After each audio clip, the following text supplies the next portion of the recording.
Today, when I was in med school, I learned that if they had those diseases that they were born with, they would have died within the first 2 years of their lives. But because of the medications that his company developed, many of those children can live normal lives. Thank you.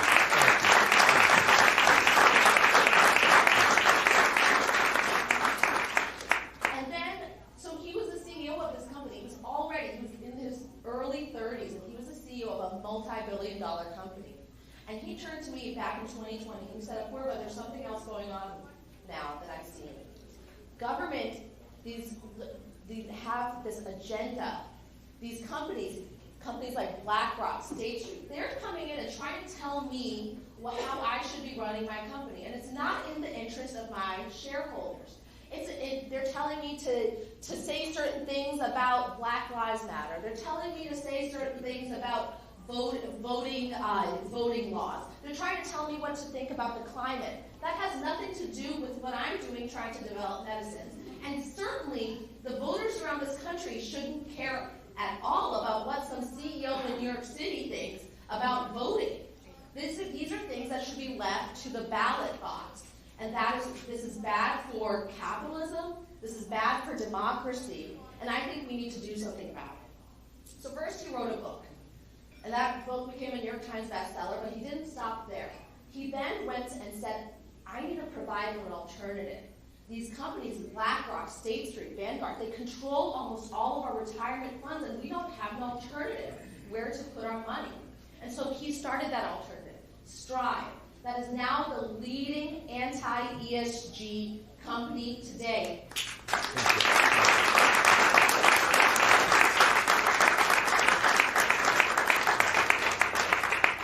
So then a year ago, when he came to me and he told me, Apurva, the problems that our children are going to face are ones that I can't start a company to fix. I need to go to the head of the beast, the United States government, and fix it from the inside. And the only way to do that is as president. And so that is why we are here. Thank you so much for coming out. I'm so glad you're here. Help bring some of those people and pack them into the front. Thank you. How about our future First Lady here? She's going to be pretty dominant. And I'm so proud of her for doing what she does every day. You guys can hear me in the back? You good? You guys, you can. Why don't you come on in? We're going to be friendly. Come on in, guys. I thank you for the overflow. We're thrilled to have all of you here. We came to this venue much earlier in the campaign. It was a lot less packed. It was interesting. I think things are going in the right direction here. I'll tell you, Apurva, she's saving lives every day. But this is about saving the life of our country, and that's why we're doing this together. And we're going to stop at nothing until we get this job done. Our 3-year-old son, he'll probably join us in a little bit. He's on the bus. We're doing it for our 2 sons and their generation. We have lived the American dream. Our parents came to this country, each of us. My parents came here 40 years ago with no money in search of opportunity. And in a single generation, I have gone on to found multiple companies, finding Apurva, getting married, raising our 2 sons in this country, following our faith in God. I'm worried that American dream isn't going to exist for our kids and their generation unless we all step up and do something about it. And when I had that conversation with Apurva about a year ago, a little over a year ago, when we first sat down, it was right after that red wave that never came. You guys remember that? That big red wave, what happened to that? Yep. And they blame everything from abortion to Trump, but I think there's something deeper. We as a Republican Party, we have grown lazy. That's the problem. I don't mean just lazy in the get out the vote operation sense of lazy. I mean lazy in a deeper sense of defining who we are and what we even stand for. The left is very good at this. Say what you will about the left. It's not the right vision, but they'll give you a vision. Race, gender, sexuality, climate, wokeism, transgenderism, COVIDism, climatism. They'll give you a vision. And we've grown lazy just criticizing that other side's vision, but without standing for an alternative vision of our own. Answering, what does it mean to be a Republican in the year 2024? Actually, I'll rephrase that. What does it mean to be an American in the year 2024? That's what we need to answer. And to me, it means we believe in the ideals of 1776. The ideals that set this country into motion 250 years ago. Ideals like meritocracy and the pursuit of excellence. That you get ahead in this country, not on the color of your skin, but on the content of your character and your contributions. That is why I've said we will end race-based preferences and affirmative action in every area of American life. It's been a cancer on our national soul, and we are done with it. It means we believe in the rule of law. And I say this, we say this as the kids of legal immigrants to this country. That means your first act of entering this country cannot break the law. That is why we will use our military to secure our own borders in this country. That's what it means to stand for the rule of law in the United States of America. It means that we, the people, create a government that is accountable to us, not the other way around. That the people who we elect to run the government ought to be the ones who actually run the government. It's not too much to ask. Not the shadow government in the deep state that runs the show today. So you know what? You want to actually bring back that 1776 ideal? I see your sweatshirt back there, man. I like that. That's what this is about. Here's how you drain the swamp. Let's get serious. By the end of my first term, I will fire 75% of the federal bureaucrats in Washington, D.C. We'll get half of that done in the first year. We're not messing around. This is how you drain the swamp. When there are government agencies that should no longer exist, from the FBI to the ATF to the CDC to the U.S. Department of Education, we're not just going to tinker around the edges anymore. We will get in there and shut them down. That's how you revive this country. That's what it means to have three branches of government. If I can't work for you all for more than 8 years, which is a good thing, as your next president, neither should any of those federal bureaucrats reporting into me either. 8-year term limits for the bureaucracy instead of civil service protections. That's how you drain the swamp. Don't use last year's budget as the baseline, which is based on the prior year's budget before that, which is based on the prior year's budget before that, all of which is corrupt and broken. No, we will start with zero as the baseline and ask what's actually necessary. Zero-based budgeting. That's how we fix the national debt in this country. It's going to take a CEO in the White House to deliver this. This isn't controversial. This shouldn't be. This is common sense. These aren't black ideas or white ideas. These aren't even really Democrat ideas or Republican ideas. These are American ideals that we fought a revolution to secure in this country. And yes, I'll admit this. You're not supposed to talk about this, but I think you want to get this done in the long run. It's going to take this. Elections that we can trust and believe in this country. It's the truth. That's the truth.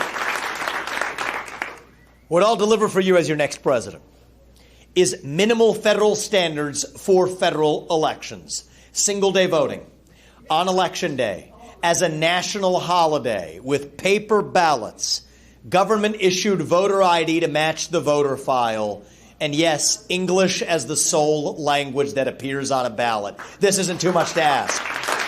This is what our nation was founded on. We, the people, create a government accountable to us. Problem is, with our generation, and I think it's going to take somebody from the next generation right now to get this right. These revolutions, these revivals, they're led by the next generation for a reason. Thomas Jefferson, he was 33 years old when he wrote that Declaration of Independence. I'm 38. I'm the youngest person ever to run for U.S. president as a Republican. I think it's going to take somebody with fresh legs. I think it's going to take somebody from the next generation to reach and lead the new generation of Americans. But I'll tell you something about our generation now. Actually, I think it's true of all of us. We've been taught to celebrate our diversity and our differences so much that we forgot all of the ways that we are really the same as Americans, bound by that common set of ideals that set this country into motion in 1776. I believe deep in my heart that those ideals still exist. I'm running for president. We're doing what we're doing to revive those ideals. I think we can. At the bar, you can get change if you want on your way out. E pluribus unum. It's what it says on the back of every one of those coins. It means from many, one. That's what we've lost in this country. And here's how we're going to get it back. It's going to be by all of us. Not just us here, all of us. Starting to speak the truth in the open again. Say in public what you will say in private at the dinner table. Say it with a spine. Say it with conviction. Say it with respect. But part of respect is that you respect your neighbor enough to tell him what you actually think. See, that's how we get this country back. We have this culture of fear that has spread like an epidemic across this country. Fear of losing your job. Fear of your kids getting a bad grade in school. Fear of becoming an outcast in your community. And that culture of fear has replaced our culture of free speech. But the way we overcome it, it comes back to us. It's not some political messiah coming from the White House to save us. I'm going to do my part. But it's going to take every one of us to do ours as well. If we're going to be saved, it's going to be because we save ourselves. But I'm going to do my part, and the way we're running this campaign is that we will speak the truth. Not when it's easy, but when it's hard. Not just to the Democrats on the other side, but to our own side in this Republican Party when necessary too. There's a reason why I'm the only person in this race who can even tell you certain things. That we will repeal those special liability exemptions for vaccine manufacturers that do not apply to others. That's crony capitalism. And we'll put an end to it. I'm the only person in this race who can tell you we're against that CO2 pipeline making its way across the other half of this state, using eminent domain, which is unconstitutional and wrong. That it's based on a climate change agenda that, I will say it, absolutely is a hoax, because it has nothing to do with the climate. The only person in this race that will deliver accountability to the rank and file of the Republican Party, who's been led by a leadership led by losers, Ronna McDaniel, who needs to step aside as the chairwoman of the RNC. The only person in this race who can actually name a problem to fix it. To tell you that I will pardon every peaceful January 6th protester on my first day in office. Because that's the right thing to do for this country. Ask yourself, why am I the only candidate who can even say these things, touch these topics? I'll tell you why. It's because our politics is broken. Every politician anymore is dancing to the tune of their biggest donor. Well, in my case, my biggest donor is me. I'm not going to be somebody else's circus monkey. I refuse to be a pawn on a chessboard. Frankly, we would rather lose this election and speak the truth than to win by playing some fake game of political snakes and ladders. Now, my bet is that's the winning strategy. We hope that's the winning strategy. That's what we're betting on. That decision doesn't belong to us. It belongs to you, the people of this country. But if you want somebody who's going to get in there and speak truth to power and shut down that deep state and actually end the corruption, then vote for the person who is going to speak the truth to you. You have a decision to make in about 12 days. What is it? Iowa Caucus is January 15th. Less than 12 days. Every one of your voices and votes that day counts as the equivalent of 1 million people showing up in the impact that it has on selecting the president. I want you to think about that. And yes, I will smoke this out. Real talk here. I know many of you are probably thinking about supporting me. I'm grateful for that. That's why you're here. I know many of you may be considering supporting the person who I probably would be supporting if I weren't in this race. I definitely would be supporting if I weren't in this race. That's Donald Trump. We respect the man because of what he did for this country, but I'm going to ask you to open your eyes, people. Because now it's entering the final hours of this. You have a decision to make. If you think this system is going to allow Donald Trump to get anywhere near the White House, I want you to open your eyes. These people, they are going to stop at nothing, and I mean nothing this time around. Last time it was a man-made pandemic with a tech-rigged lead-up to that election. This time they're going to leave nothing to chance. Do not fall for the trap that they have laid. They are selling us the rope today that they will use to hang us tomorrow. We love the man because he got this fight started, but it is our job now to finish it. The America First agenda doesn't belong to one man. Doesn't belong to Donald Trump, just as it doesn't belong to me. It belongs to you, to us, to we the people of this country. Our movement is bigger than any one man. It's bigger than any of us. This didn't begin in 2016. This began in 1776. We owe it to George Washington and our founding fathers to make sure we have another 250 years and then some left in our American journey. We are still just getting started as a nation. So I say, open your eyes. Let's not fall into that trap. You got the future of America First standing right here in front of you. We will stop at nothing to revive this country. And if you all do your part, I promise you, Apurva and I, we will do ours to make sure that our best days are still yet ahead of us, to speak the hard truths, to speak the truths that our founding fathers set into motion in 1776. And if so, I promise you, then our best days as a country will still yet be ahead of us. Thank you for coming tonight, guys. God bless you and your families. And may God bless our United States of America. USA, USA, USA, USA, USA, USA, USA, USA. We love you guys. Thank you. Now, I want to open this up. Let's practice what we preach a little bit, all right? I'm about to sit in front of Xi Jinping in about 18 months. We can handle the hard questions. I promise you that. Give me the hard ones. We're going to start with you. So I've got hands popping up right away. I love that. That's great. We'll come right to you after that, ma'am. Hello. Can you hear me? Yes. Can everybody hear me, I guess? Yes. So thank you so much for coming to our town. Thank you. We really appreciate all your hard work. I've been following you up on YouTube, and I've seen a ton of interviews. Thank you, man. I really appreciate everything you're doing and the sacrifice that you're taking with your family, your kids.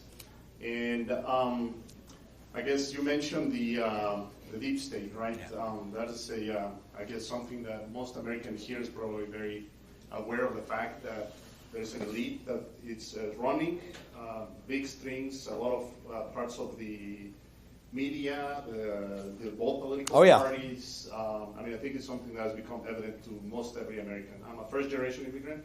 From where? From Mexico. Okay. So, I talk to my children a lot about how different this country is from where I come from. And yes. The things that we enjoy here that we sometimes can take for granted that do not exist in other nations. That's right. You know, and why I came here was the land of opportunity. Just like my parents. Because God came and brought me to the truth. So I guess the big question that I have for you is, because I think that head of a snake is based on this elite's group of power to have the ability to create money out of thin air, lend that interest or usury, which me being a Christian, I clearly see that stated in the scriptures that usury is a sin. And the creation of money that is granted to this group of people allows them to purchase through BlackRock and through all these other corporations just power that basically is hard to match. And so how can we help in addressing what I believe is not just an unconstitutional, but also to an immoral practice of creating money out of thin air and then lending out interest? There's maybe an aspect of creating money out of thin air, but then in making some. Well, it starts with that. It starts with the federal. So I want to get to one. The Federal Reserve is the Federal Reserve is problem that I see as a kind of a giant thing that from where like all these other problems. It's an original sin in this country. I actually believe that, and so The question is, what can we do about it? And we're going to go to that lady right after this. The Yeah. question is not just for you, but like, what can we What do? can you do? Because it's not, like you said, it's not a one-man job. It takes Yep. all people. So my last company was designed to actually address this through the market, and we've made some progress on it. What they're doing right now in this, so anybody, you guys are familiar with the ESG movement? Do these words mean at least something vaguely familiar? They're using your retirement dollars to accomplish through the back door what government couldn't get done through the front door. Voting your shares with your 401k accounts and otherwise for environmental or social or political policies that A, most of us certainly don't support, and B, which don't advance our financial interests. That's a fraud. It's the largest scale fiduciary breach, I think, in modern human history. So I started a competitor that said, you know what? We'll offer the same kinds of investment products, but we'll vote for what maximizes profit for shareholders. Novel idea you would have ever thought in the United States, but that's exactly where we are. However, the reason these companies like BlackRock and others are doing it is the government is putting them up to it. So the first answer is it starts with that deep state, that mass headcount reduction. It starts right there. And one of the parts of the deep state, I do consider it part of the deep state, is the U.S. Federal Reserve. That has been printing money from on high like manna from heaven, having us, it's like showering cocaine on a cocaine addict.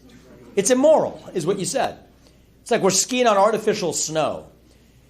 And so you're going to pull me into, I'm going to resist the temptation to go academic on this, but I'll give you the punchline. Here's what we need to do. Put the Fed back in its place. Here's how. The Federal Reserve should have one narrow purpose. Stabilize the dollar as a unit of measurement, period. So on my watch, we will peg the dollar to commodities. Gold, silver, nickel, agricultural commodities, period. That's it. That's truth. It's tethered to something of real, true value. Now, they'll say, but that would tie the government's hands. Yes, that's part of the point, actually. Fix that original sin. The other sins can't follow if you don't have the money printing machine paying for it. Fix that. Now we got the actual path forward. I don't need 23,000 employees at the U.S. Federal Reserve to do that. Less than 2,000 would suffice plenty. That's an over 90% headcount reduction at the U.S. Federal Reserve that I'm delivering in the first year. And that stops, you know what, part of the problem is you got 23,000 people showing up. That's when they find things to do, like create the central bank digital currency. For those of you who are aware of that, the CBDC, the digital dollar, that's effectively a threat to our liberty because they want to actually turn your paper dollars or the dollars in your bank account into digital dollars that they can wipe out if you dare say or do something that the government disapproves of. So that's where this road ends. But I'm here to make sure we don't follow that road to its ending. We will put the kibosh on the central bank digital currency on the day I take office. And by January 2026, we will have a single mandate for the U.S. Federal Reserve with a new chairman of the Federal Reserve that pegs the dollar to commodities, and we restore truth in this country. That's the hard answer to your question. What can you do? January 15th, we got a big day coming up. So you guys do your part, I'm going to do mine. There's a lot else you can do. But that's the most important thing I'm going to ask of you today. Thank you, sir. I appreciate it. We'll go to that lady in the back, and then we'll come to this gentleman here. I can just project back. My question is, how do you feel about GMOs and food that we are producing in our country for our kids, our grandkids, future generations? Not great is the answer. GMOs contain herbicides and pesticides. Yes. Those are the two cancer-causing carcinogens in our food that our animals eat, our children eat, we eat. That's right. How do we stop this? If anyone's a farmer in here that I don't know, I work in healthcare. I have for 30 years. I've lived through this pandemic, and through my Lord and Savior, I still can work today because I refuse to take that shot. And I wear my mask every day still to this day. But my concern is my 15 grandkids, that my daughter has to go all the way to another city to buy food that is not with pesticides and herbicides in it to feed her 4 children. Right. I don't want our children to grow up being toxic. So I'm just going to give you a root cause answer here. As with so much else that comes from big pharma, like it comes from big food. One root cause is end the lobbying in the United States of America. That's actually what they're doing. They're actually working it in. It's not, what they're actually effectively doing is making that the new rule of the road that if you're not using it, you can't actually compete. That's right. So there's this. My concern is because a lot of people. Oh, you have the right concern. They're selling land because they're only letting them plant what's regulated for them to plant. That's exactly right. That is wrong. And you know who wrote those regulations? It wasn't the people we elect to run the government. It was the people we never elected to run the government. And you know who's buying and paying for them? The larger companies that want to keep smaller competitors out of business. End of the lobbying, we solve this problem. Food and Nutrition Services, it's FNS, it's within the Department of Ag. And I promise you I'm the only presidential candidate that knows the first thing about this. I've actually laid out a clear plan for shutting down FNS because it has been corrupted by large food companies exactly on the axis you're asking about. So this all starts with the corruption. My view is if you're in Congress or if you're a regulator, you should not be able to trade individual stocks while you're in office. We will ban it. We're done with that. You should not be able to lobby the government for at least, I think ever, but at least 10 years until after you've left the government. We don't need that. You shouldn't sit on the board of a company after you've been a regulator for that same company. That happens. It's the revolving door. We're putting an end to it. And the problem is every politician these days is bought and paid for by the super PAC puppet masters who want to make sure we don't pass those laws. I don't report to them. It is going to take somebody from the outside to see this through.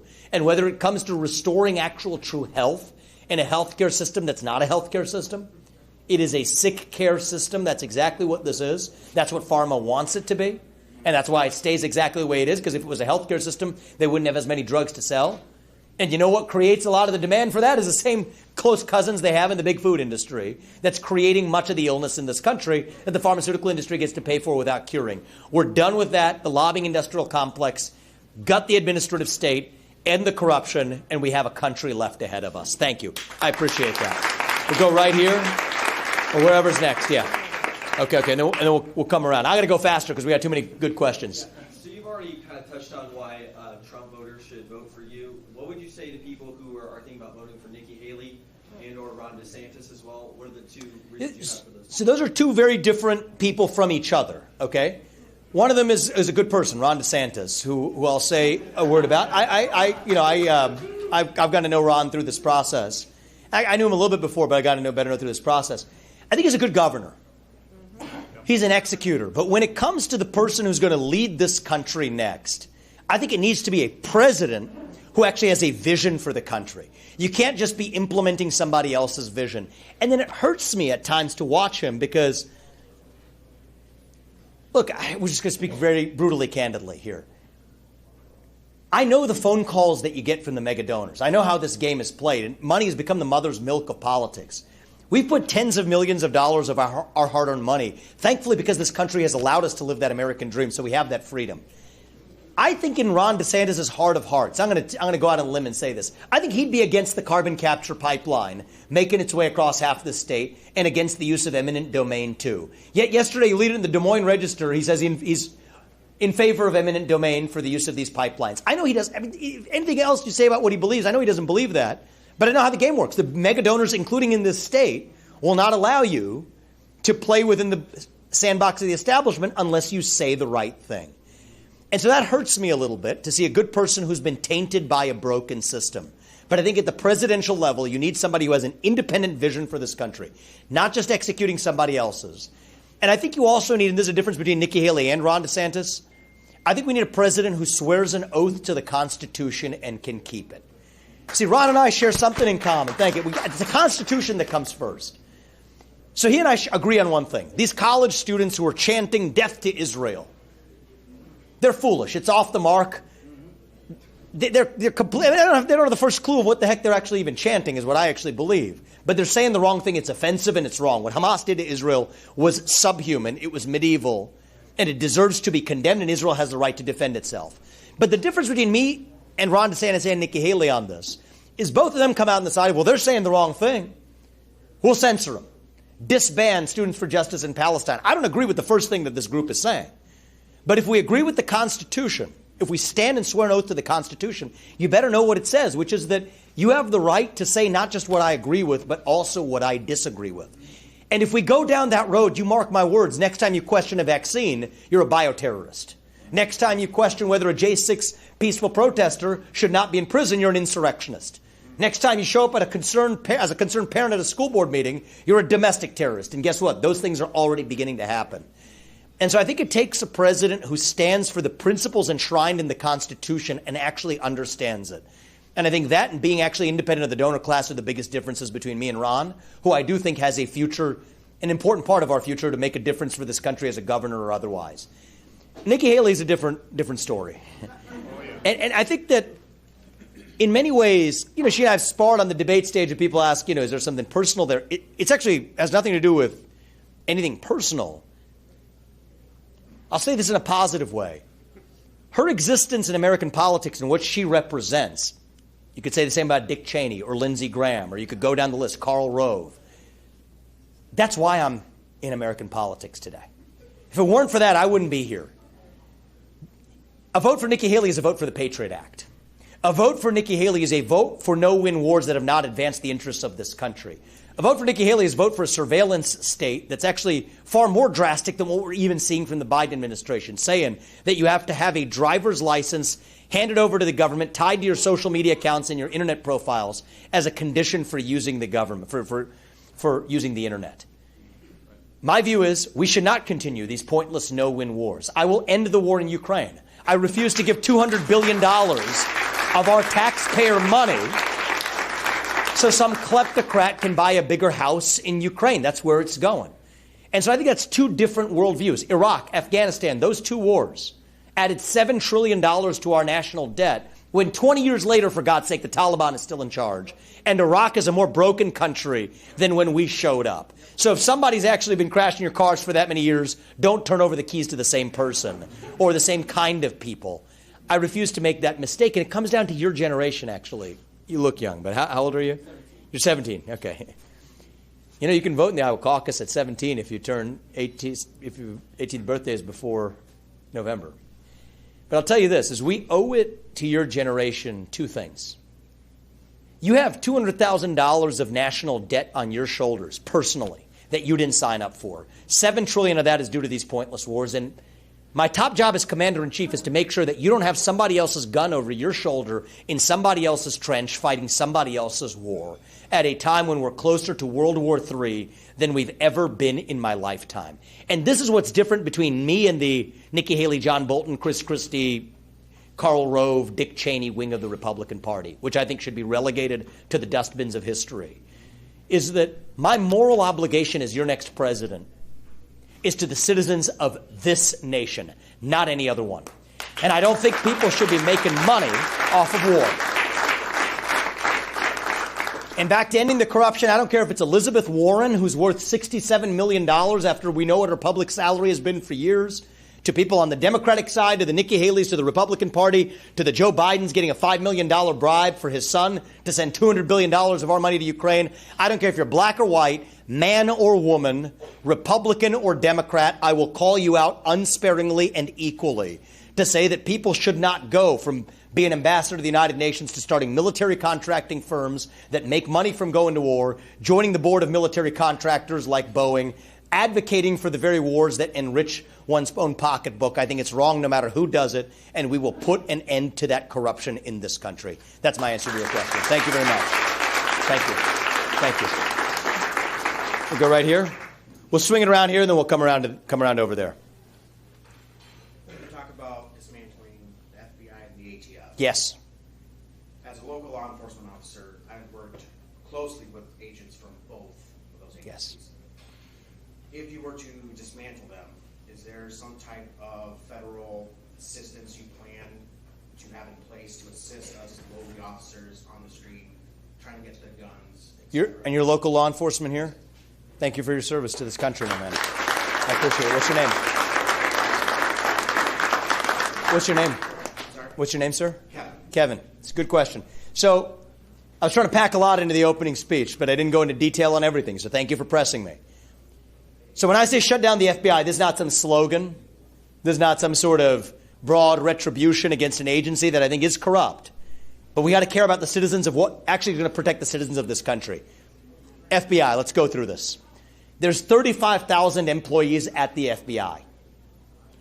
20,000 of them are back office bureaucrats in the J. Edgar Hoover building in Washington, D.C., and the back offices of the FBI. They still call it the J. Edgar Hoover building. It tells you a lot about the wrong North Star that they've chosen. On my watch, we will send them home to find honest work in the private sector. We're done with it. They're going home. The 20,000. The 15,000 investigative agents and cops on the front lines, the people you've, I presume, worked with. These are good people who are being underutilized or wrongly utilized. We will move them to the U.S. Marshals or to the DEA or to the Financial Crimes Enforcement Network, each of which haven't been corrupted in the same way as the FBI. And if you take the U.S. Marshals and the DEA, both of which have been far more effective at fighting child sex trafficking rings or the fentanyl epidemic in this country. So we will at once improve effectiveness while also rooting out the corruption on the FBI's case. In the ATF's case, the background checks, which are probably the only and most relevant part, we'll move that to the U.S. Marshals. The rest of what the ATF does has been fundamentally, much of it, has been making up rules on the fly that Congress never actually passed. I don't know if we have some other fellow fans of the Second Amendment in here that may follow what I'm talking about here. But the pistol brace rules, the bump stock ban, Congress didn't pass this stuff. This is just made up on the fly, shooting from the hip, if I may say it myself, about the ATF. That's unconstitutional. And I think that even if you think about, there's a long and sordid history of the FBI and the ATF, even, in ways that trace back even to the roots of this state. We could even go, I don't want to go in that direction right now because we have too many other questions to address. But when an agency has become corrupted to its core, and I think that's true for both the FBI and the ATF, you can't just, and there's a difference between Ron DeSantis and I. Again, he has the right instincts. He'll say, fire Christopher Wray. Cute thought. It's a joke. You fire Christopher Wray, you get James Comey 2.0. If you actually want to get this done, you can't play the figurehead cosmetics game. If we're really serious about this, you got an 8-headed hydra, you cut off one of its heads, one head goes right back. You have to gut it at its core. So yes, we will shut down those agencies, but do it in a way that better serves actual law enforcement. So you don't have bureaucrats making up the rules, but you actually have law enforcement enforcing the actual laws that have been passed through the democratic process. That's how I will lead this country. And you know what? When it comes to local law enforcement, I just want to add something else. We have your back. We will make sure that you get to do your job without fear of being sued. You deserve that. And that's how we keep this country safe. Thank you, ma'am. I appreciate it. We'll go right there. Well, first of all, Orva, thank you for his introduction and the history of your guys' family. I appreciate that. Quick thought, lasting change. Let's assume in your first term you're able to accomplish all these wonderful things that we all know we need desperately to save our nation. What will happen when the next guy comes in? Perfect. And converts everything back? So let me tell you two things about this. I love Iowa. You guys go first for a reason. These are better questions than I get from the media, and I love that you take your responsibility seriously. This is a job interview. This is what this is. People in my shoes need to remember that. We're interviewing we report to you. And there's a problem when you spend too much time on the phone with mega donors. The people you spend your time with, you start to think you're actually reporting to them. We've done 330 of these events by the time of the Iowa caucus. It's more than all of the other candidates combined. I've given up on the donor calls. I'm not doing any of those. We want to actually report to our actual bosses. So anyway, how do you actually ensure lasting change? Two answers. One is the president absolutely has the authority to cut what should not exist. There's good laws, the Reorganization Act of 1977, Article 2 of the Constitution says the U.S. president runs the executive branch of the government. The U.S. president can shut down agencies, can fire employees. But the U.S. president cannot make up budget requests that haven't already been granted. So the budget requests give you permission to spend. They shouldn't actually require you to spend. So if I'm cutting this, for somebody else to create what I've cut, they got to go back through Congress. So that's a one-way ratchet. We'll shut down the FBI. I'll do that as the president without asking Congress for permission or for forgiveness. Same with the Department of Education. We'll send the $80 billion back to parents across this country. And by the way, we will also use a small fraction of that to put 3 armed security guards in every school across this country to protect our children, our most valuable national asset. Those changes I get to make, the cuts as your president. If somebody else wants to bring him back, you got to go through that messy process in Congress. And then here's the second point. When I do these things, I'm not going in blind. Will we be sued? Of course we will. That's actually a good thing. Because right now we have a Supreme Court that agrees with me 6-3 on everything that I'm telling you. And I give Donald Trump a lot of credit for this. He gave us a great Supreme Court. And so this is how you should applaud for that. Respect the accomplishments of who came before.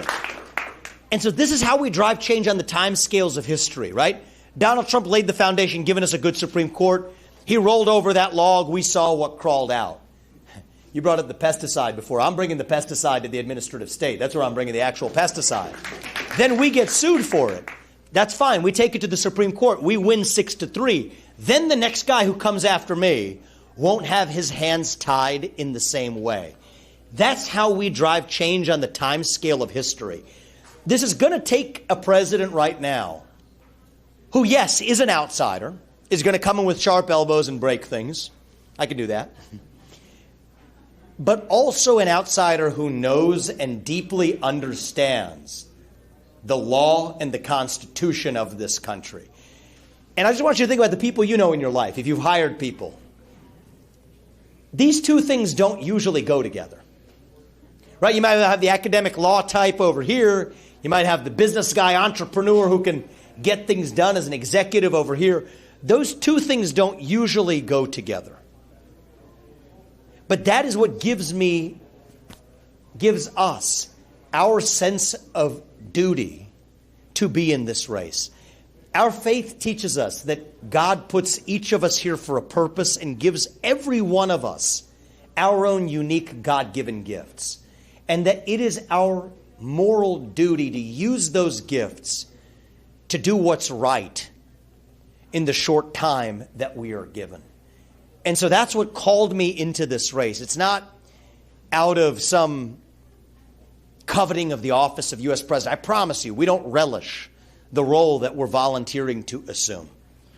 We're doing it out of our sense of duty to this country because I think right now more than ever, it takes a president who has both of those things to drive lasting change and actually gut the deep state in this country. So thank you for that. I appreciate it. And that's why we're in this race. Thank you. Want to swing back around? We'll go right here, and then we'll go back to this part of the room. Thanks for coming to Iowa.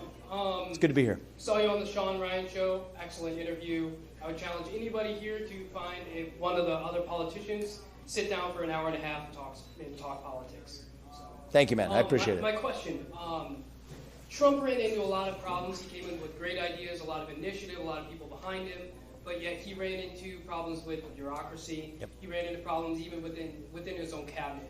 What is your strategy to be able to push beyond the roadblocks that you would face even within your own cabinet to make the change that you want to make? So 3 things I would say. First of all, use the law and the Constitution. And in order to do that, you got to know it. They duped him. They told him you can't fire those employees because of civil service protections. Read the law. Those civil service protections only apply to individual employee firings. They do not apply to mass layoffs. And yes, mass firings are absolutely what I'm bringing to the D.C. bureaucracy. They told him, I mean, this is important. I mean, even if you think about it, I'll go through a couple of these examples. They told him you can't end birthright citizenship for the kids of illegals. I will, because I know it doesn't require a constitutional amendment. That's what the 14th Amendment already says. All persons born or naturalized in the United States and subject to the jurisdiction thereof. That means the kid of a diplomat or the kid of an illegal does not enjoy birthright citizenship in this country. So I can go straight down the list. They duped him. You got to know the Constitution. That's number 1. Number 2, he had the right vision in so many ways with the America First agenda. You cannot appoint people to your administration who are hostile to your own vision. So I can tell you with certainty that John Bolton or Nikki Haley or Lindsey Graham or whoever else will come nowhere near, forget the vice presidency, nowhere near the levers of power in the executive branch on my watch. Just because after working that hard and the people of this country hire you to do a job, why would you then hire people for you that are hostile to the vision that the people of this country put you there to actually do? And I'd like to think that he's also learned from this, but I'll tell you something that I don't know if he can right now. He's been pressed on it numerous times. I can tell you, Nikki Haley or John Bolton will nowhere be near, anywhere not my vice president or anywhere near my administration. That's what it takes to stand for the principles of this country. And then the third element here, which is, I think a little bit deeper, is it's so easy to sit here and Monday morning quarterback the guy who came before you. And the other fellow candidates do this to Donald Trump, and I don't want to be sitting here doing that, actually. I respect his accomplishments for this country. I will take him as my most valued advisor in that first year that I'm in office, because I want that head start. Maybe if many of us were in his position in 2016, we might have made the same mistakes. But I believe in learning from the mistakes of my predecessor and learning from even more the accomplishments of my predecessor to take our movement forward to the next level. And I do think right now more than ever, we need somebody with fresh legs. Somebody from the next generation to reach and lead the new generation. If you don't mind me asking, how old are you, sir? 29. You're 29. Okay, it's your generation. I think I'm going to be better positioned to reach and lead your generation to fix that national debt crisis, to know that if I haven't done it, you'd maybe prefer somebody who's actually alive and that you could hold accountable for that decision in the first place. I mean that in a serious way. We're in the middle of a war in this country. And I don't use that word lightly. We're in a war not between black and white, as the media would have you believe. It's not between even Democrat and Republican. Not really. It's deeper than that. It is a war between those of us who love the United States of America and our founding ideals, and a fringe minority who hates this country and everything we stand for. It is a war between the permanent state, the managerial class, and the everyday citizen. And I think now more than ever, we require a commander-in-chief, a general, who will lead us to victory in that war. And if you really need a general who's going to lead us to victory, and we're not working with a lot of time here, if we don't get this right in the next 5 years, when the interest payments on our national debt become the largest line item in our federal budget, I don't think we have a country left. That could be the next 5 years. I think we need a commander-in-chief now, not later, not in 2028, not in 2032. We need a commander-in-chief now who will lead us to victory in that war. Pick the person who is not yet wounded in that war. Open your eyes and see they're not going to let it happen with him. Honor his legacy. If you want to save Trump and his legacy, vote for me. And I know that's counterintuitive. But if you play this forward, that's actually how we take our America First agenda to the next level. Thank you, man. We'll come right back around here to my friend here. We'll go here and then we'll come to you. I like that. Give me that one. Many veterans returning home from service struggle from PTSD. Yes. Debilitating condition that can have a profound impact on their lives. A 2021 study showed that psilocybin-assisted therapy led to a 71% reduction in PTSD symptoms, and 89% no longer meeting the criteria for PTSD after just 2 months. Considering the natural origin of this medicine and the average of 16 to 20 veterans commit suicide each and every day, what is your position on developing a framework for decriminalizing psychedelic-assisted therapy for these brave men and women? Thank you for that question. Continue to love Iowa. This is good. This is an answer that you won't get from any other Republican candidate because it's outside of what they call the Overton window, the acceptable bounds of what you're willing to say within a political party, but you got to stick to the truth. Let me ask you, have you served or do you know someone who has served in this country? I know people have. Yeah, that are close to you. Because that's some pretty specific knowledge there. I'm very familiar with exactly what you're describing. So I'm the only candidate that has laid out, and you guys can still hear me in the back over there. Give me a thumbs up. Thank you. Because this is an important question. First of all, a country that doesn't stand for its veterans is not a country. I am sick and tired of politicians who will say, protect our troops. We stand for our veterans without doing a damn thing to actually back that up. I'm sick and tired of that. That's why we have a crisis of national pride. The reason we have a 25% recruitment deficit in the U.S. military, there's a lot of reasons why, but one of them is that young people aren't stupid. They say, if this is how you treat your veterans like trash on the back end, up to 40 per day committing suicide per day, veterans in the United States. They say, if this is how you're going to treat them on the back end, why on earth would I want to serve on the front end? That's unconscionable in the United States of America. So I'll address your question about PTSD specifically. My mother was a psychiatrist in the VA, treating veterans with PTSD. Apurva and I have both been in different parts of the healthcare industry. Here's the answer. Some basic changes, every Republican and Democrat, this should be nonpartisan. When veterans come back from combat roles, they deserve 6-week paid decompression buffers that if you give them that in a third-party location, that brings down the rate of PTSD by 80%. That's basic. Many veterans don't report their PTSD because they're afraid of being tagged with the red flag law, privacy restrictions that allow veterans to actually report their PTSD. Many veterans, including in states not dissimilar to the one I'm in, Ohio, New Hampshire, I think this is similar, have to go to cross state lines, have to drive 100, 120, sometimes 150 miles to get to the nearest VA to get their medical care, so they don't. Every veteran deserves community-based medical care. And then there's the question you asked. The answer to your question is yes, I believe in medical choice for veterans who suffer from PTSD. We will deschedule the Schedule I substances, including psilocybin and ayahuasca and ketamine, all on that list.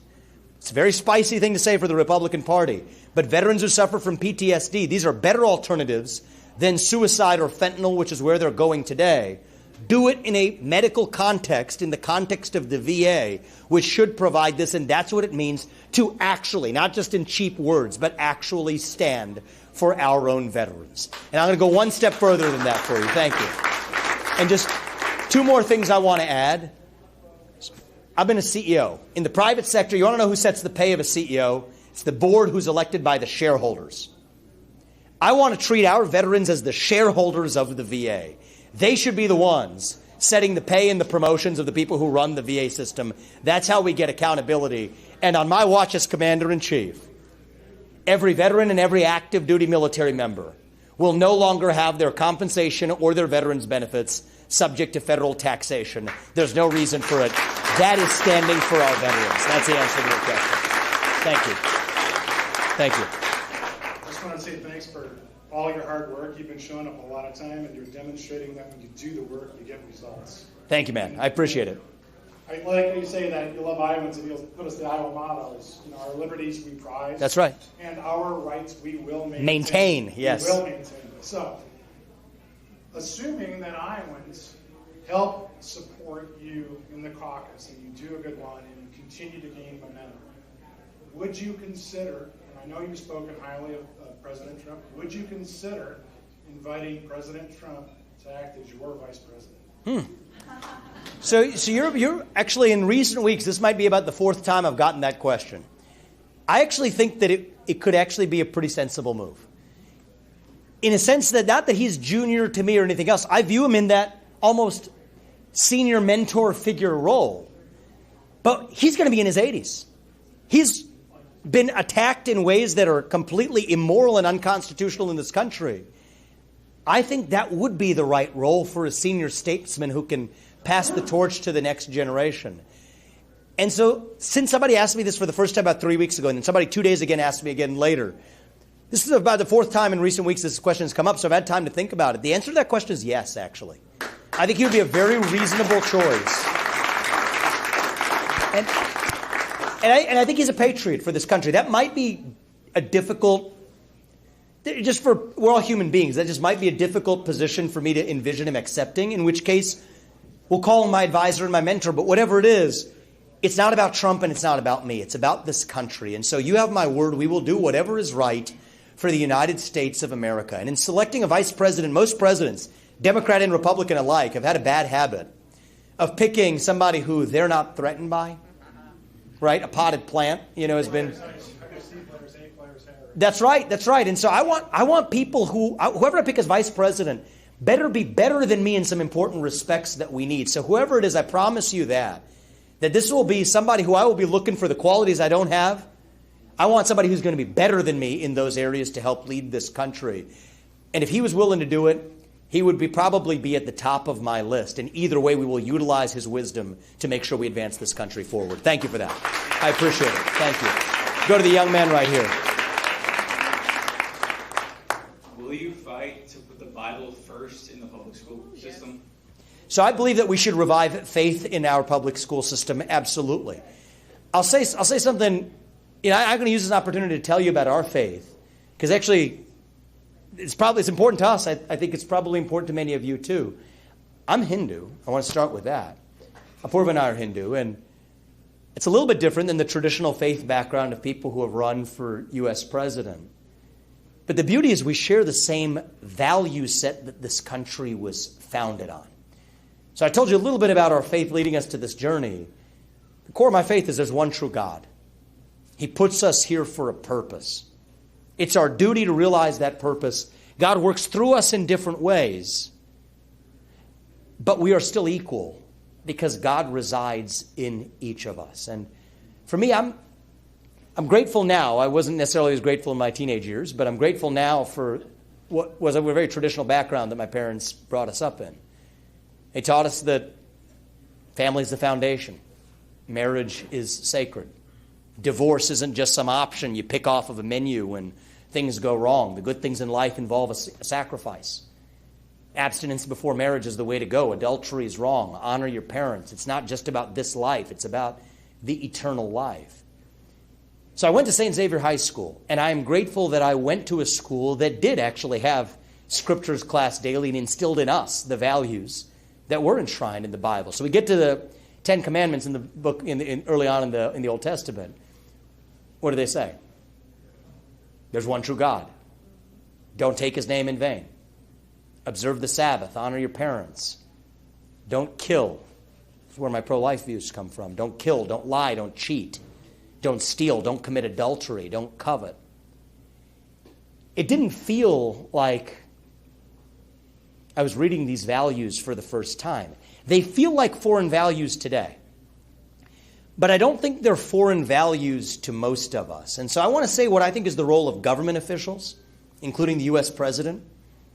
I don't think it's the job of the U.S. president, nor do I think I would be the best one who's qualified to be a pastor to spread Christianity throughout the country. I don't think that's the job of the president. There's a lot of reasons, including the obvious, why I wouldn't be the best person for that.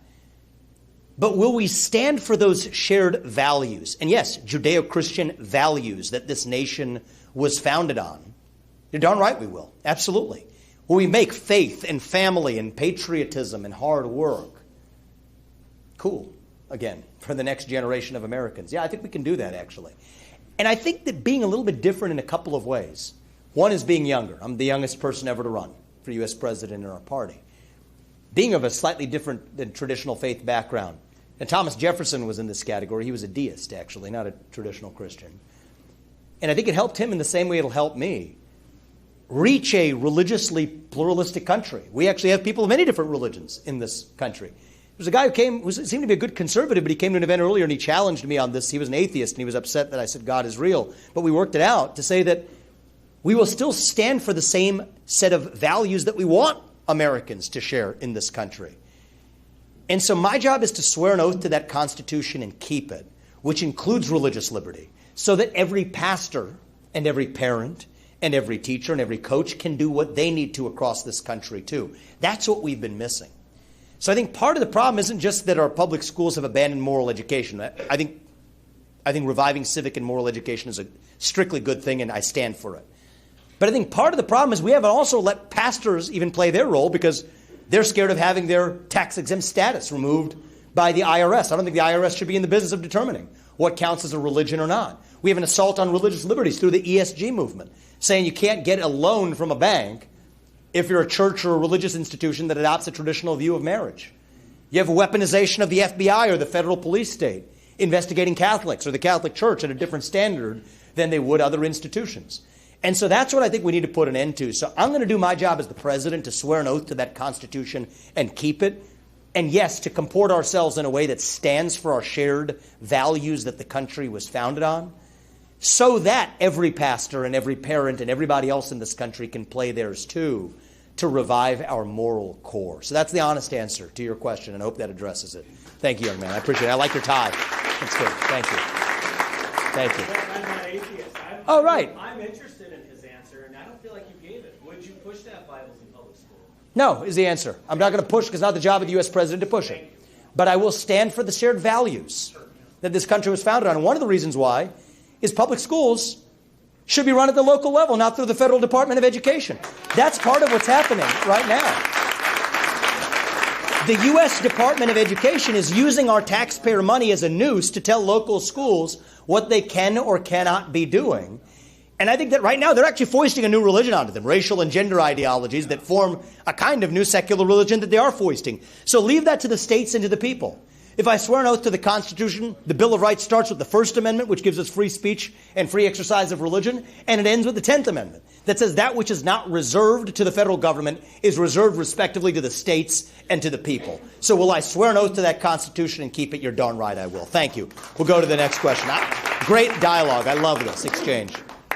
Speaking of higher education, what can be done about the amount of indoctrination that's going on in a lot of college campuses, and it's even, bleeding down into high schools? Yeah, so look, I think a lot of what we're seeing right now constitutes civil rights violations. If we're referencing my first book, it was a book called Woke Inc. It was before people even were familiar, but the publisher thought people aren't going to buy this because nobody knows what the heck that word is, and then, ended up actually paving the way for understanding what this ideology was all about.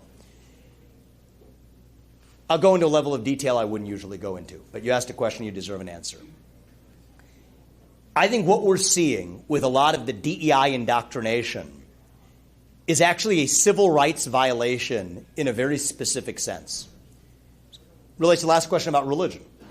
So the civil rights laws say you cannot discriminate based on race, gender, national origin, or religion, or a couple of other categories. Well, let's take religion.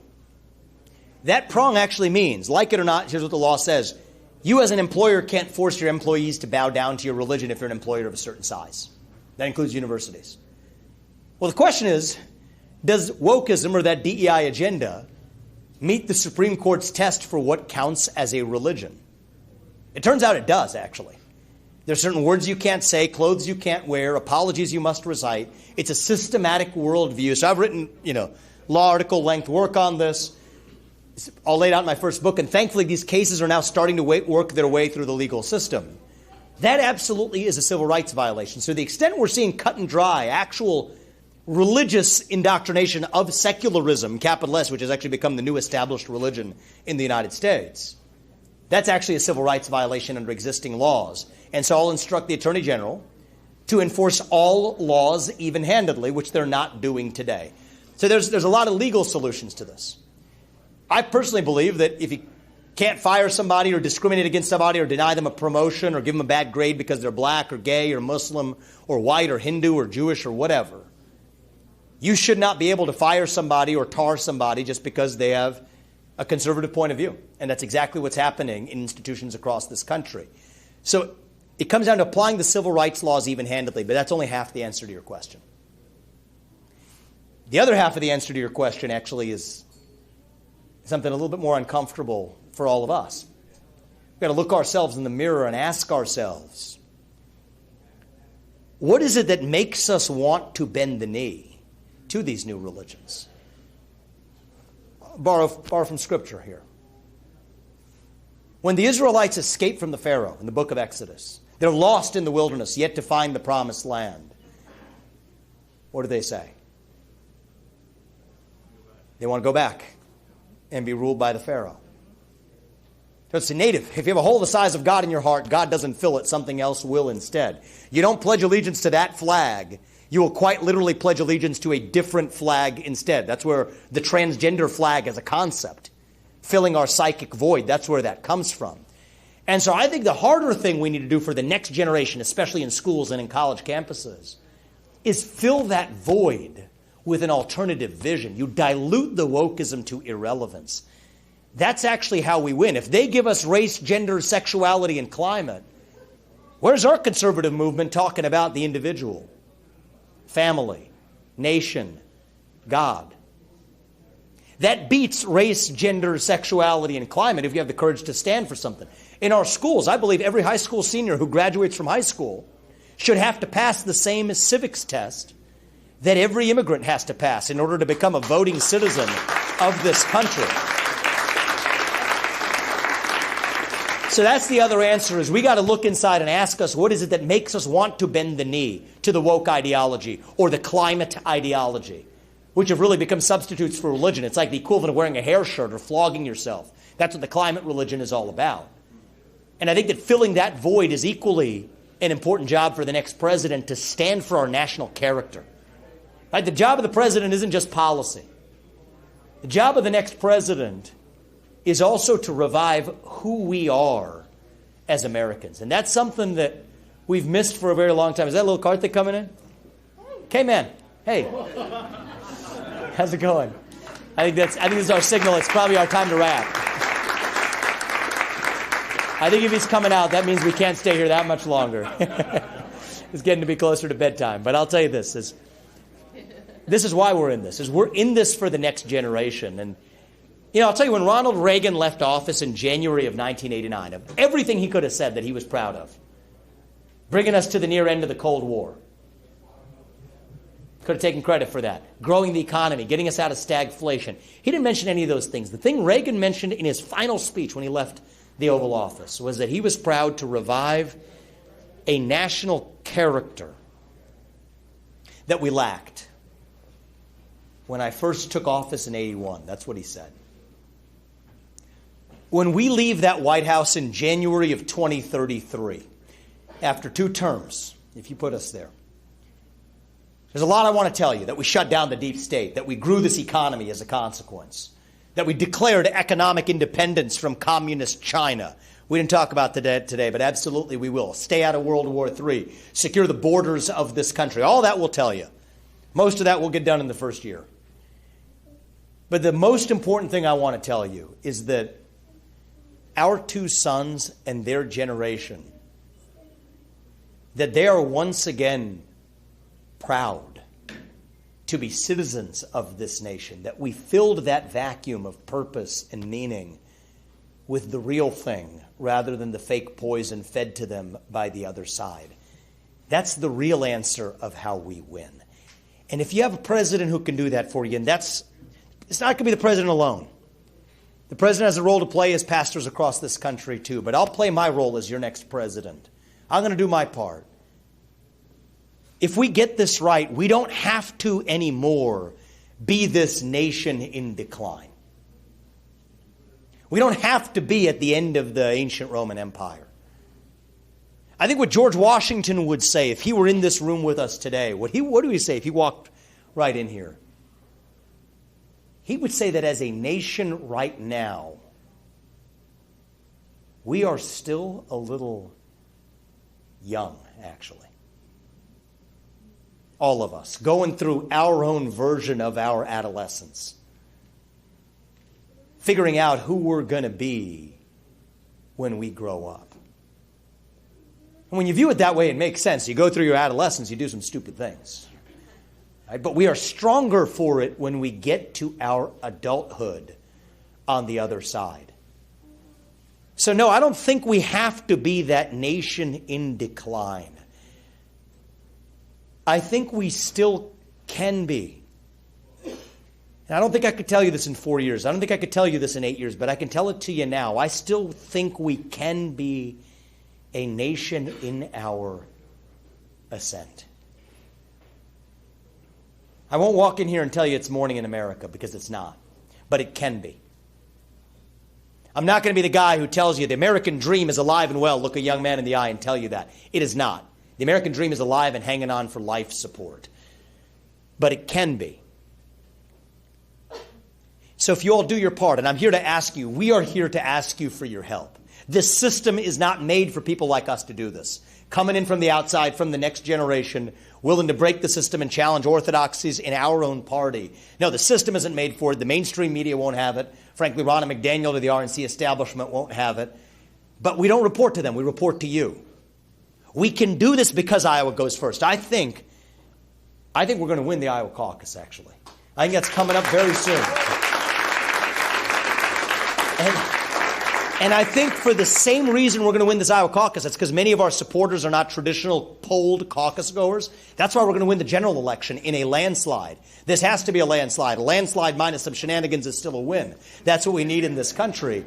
It's because we're bringing in libertarians, young people, people who are good America First patriots who haven't been traditional Republicans, a multi-ethnic working class coalition, including even some in the inner city of Chicago. I can tell you for a fact we brought some of them along from our trip there too. That's what it's going to take. So if you all do your part, I promise you, our family, Apurva and I, we will do ours to make sure that this is still the country where no matter who you are or where your parents came from, or what your skin color is, that you get ahead in this country with your own hard work, your own commitment, your own dedication. And that you know what? You are free to speak your minds at every step of the way. That is the American dream. That is what we are running to. And with your help, that is what we will revive to save this great country. Thank you for coming out today, guys. God bless you and your families. And may God bless our United States of America. And may our best days still yet be ahead of us. Thank you, guys. I appreciate it. Thank you. Thank you. Thank you. Ladies and gentlemen, together, we can make this man the future president of the United States of America. Yes! Let's Thank you. do Thank you. it! Thank you. Thank you. Thank you. You take some pictures? Everyone, we have the opportunity to do a photo line. You can get a picture with Vivek. Thank you. We're going to ask everyone to come towards this side of the room and line up. Thank you very much Now, for we being do here. I appreciate have it. many, Thank you for many asking. people here You're right tonight. over, So we right would on ask that point. you focus That's on our job to get it your done. picture and Thank be you. considerate of everyone's time behind you. So we're going to just try to snap pictures and get everyone an opportunity to have a moment with Vivek and Apurva to take a picture. So, we'll start right here. Good to see you again, man. How you doing? Proud of you for being here, man. You want to sign that for you? Oh, right now? Yeah, I'll sign that for you since you already came before, so. Thank you. Bring those young people out to the caucus, all right? Thank you, brother. Take care. Thank you for being here. Thank you. Thank you. Thank you. I appreciate it. Spread the message, okay? I will do. Thank you. Thank you. Thank you. I like him the best. Sorry, you're sorry. Thank you. How you doing? Thank you so much. I appreciate it.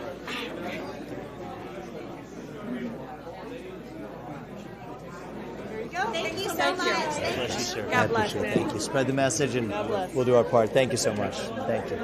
Thank you, man. I appreciate it. Thank you. Sorry, Hey. it's really sweaty. Are you coming? It's good to see you again. Thank you for being here. So much better this time because you brought your pretty wife. Thank you. I'm happy when I'm with my family, to be honest with you. So I'm thank very you. glad to see you. Thank you. I appreciate that. It means a lot. We shall see you again. And we're going to do this together. Thank you. Ready to go. Thank you. I appreciate it, brother. It's good to see you. Thank you. Thank you so much for being here. Kevin, thank you so Spread the much. message, okay? Thank you. Spread the message. Thank you very much. Thank you so much. Love the shirts, guys. Good to see you again, man. How you been? Good. Good to see you guys. How are you? I've seen you before. Yeah, good to see you again, man. How are you? See you on Good to see Sunday, you guys. too. Yes, absolutely, guys. Thank you.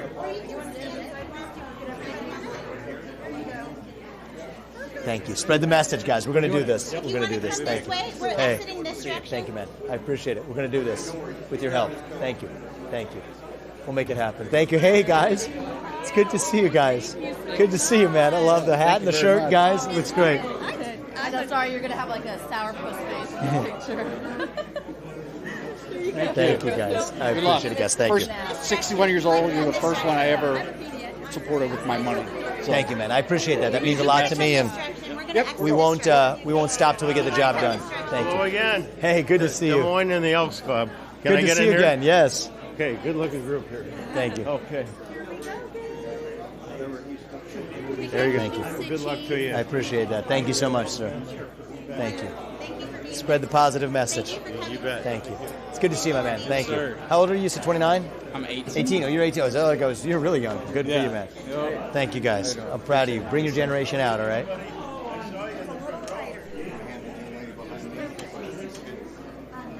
Thank you. Hey, I Spread just the wanna let message, you know, guys. I'm a precinct captain for Oh, you. you are? I That's love awesome, you so man. much. I Bring as appreciate many it. people out as you can, and I think we're going to topple this. Yes. I'm proud of you for asking a good question, my man. Hope I answered it directly. Thank you. Hey, Thank you.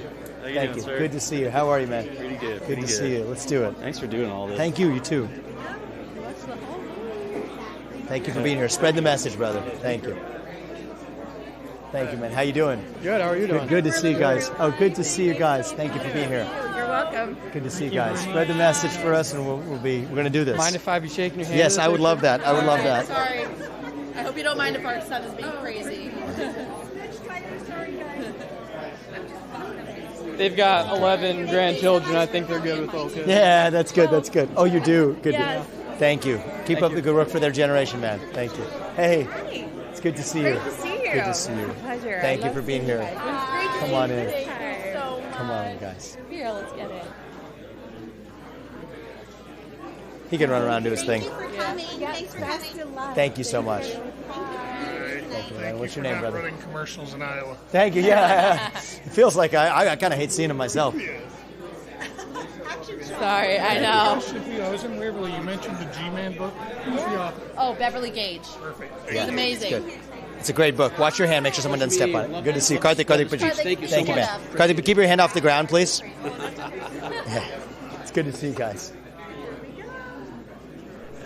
Thank you, man. Thank you very much. Thank you, man. I appreciate The it. caucus for you next week. Thanks for coming. A little further. We'll do it. 10, 20 minutes after we're done with this. Yeah. Right after we're done, we can do it. Thank you. Buddy, Good seeing you. buddy, Whoa, buddy, man. buddy. It should be fine, but whenever we're done. Yeah. What are you doing?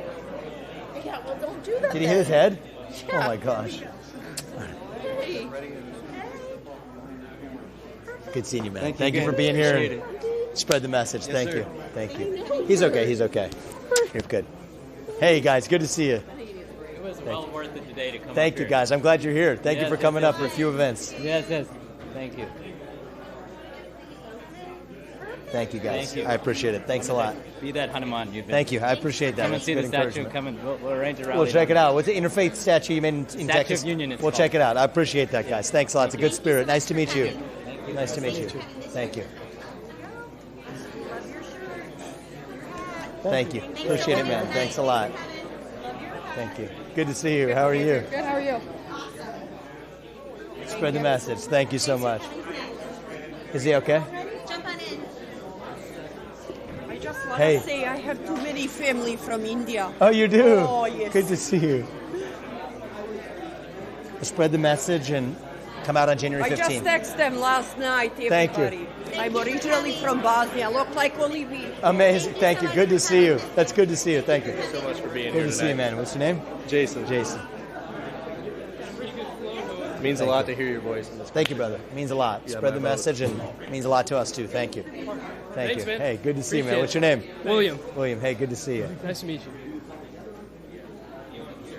Thank you. Thank you. Spread the message, and we're going to do our part, guys. Absolutely. Good question, I'm too. just captain for you. Thank Oh, you. you are? Oh, Yeah, awesome, man. cool. You're going to be Have a great dominant. night. I appreciate it. Thank you. Good to see you guys. How are you?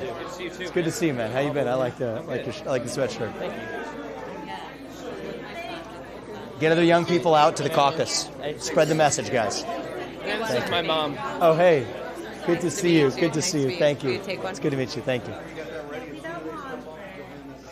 Yeah, if you sign up with us, especially for the young crowd, I would appreciate that. Yeah, yeah, yeah. Thank you so much for bringing your young man. Thank you. He actually brought me. Oh, even better. That's even better then. I'm proud of him. Thank you. It's good to see you. How are you, man? How bad are you? Good to see you. I'm a huge fan, man. Thank you, brother. You're a beast. It means a lot, brother. We're going to do it. We're going to do this. Spread the message. We're going to make it happen. Hey, good to see you. Thank I you. wasn't quite convinced, but tonight I am. Thank you. I appreciate you being Yeah. here, and we're going to do this together. Right. We will. Thank you. I appreciate you. Your Thank you. confidence and your enthusiasm. Thank you. It means a lot. It comes from a love of this country. And we're going to do that. Thank you. Thank you, sir. Thank you. All the best, and spread the message. Okay. Thank you. Thank you. I appreciate it. What's your name? Katie. Katie. Cameron. Cameron, good to see you Nice to guys. meet Thank you. you for being here, guys. Yes, thank you for coming to Iowa. Thanks for wanting to do Spread the this. message. So it's not, we don't covet it, but we want to do it for the country. I can't So- imagine what you got in store for you, but I appreciate thank it. you. God Thank bless you, my man. I appreciate it. Thank you, guys. Thank you. Good to see you. Thank you for being here, Heather. I appreciate it. Thank you, guys. Thank you. All the best, guys. Take care. Hey, yeah, let's do it, man.